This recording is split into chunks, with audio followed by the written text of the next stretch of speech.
तर गाईज, एखादी गोष्ट तुमच्यासोबत शेअर केल्याशिवाय ना माझा तर दिवसच नाही जात, म्हणून स्वागत आहे तुमचं माझ्या आजच्या मिनी व्लॉगमध्ये. तर आजचा विषय फक्त विषय नव्हता, भयंकर विषय होता. कारण की आज होता माझ्या शाळेत माझा रिझल्ट फर्स्ट युनिट टेस्टचा.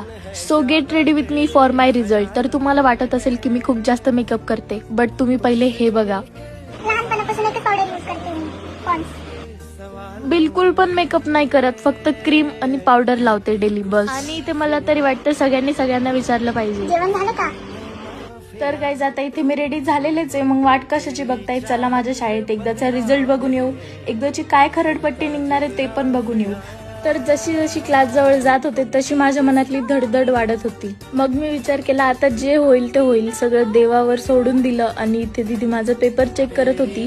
मार्क वगैरे सगळं ठीकठाक होतं, बट बोलणे खूप जास्त खाल्ले. आणि म्हणलं आता जाऊ दे, जे झालं ते झालं. आणि आता इथे तुम्ही बोलशाल की आम्हाला मार्क सांग, बट मी तुम्हाला मार्क नाही सांगू शकतो.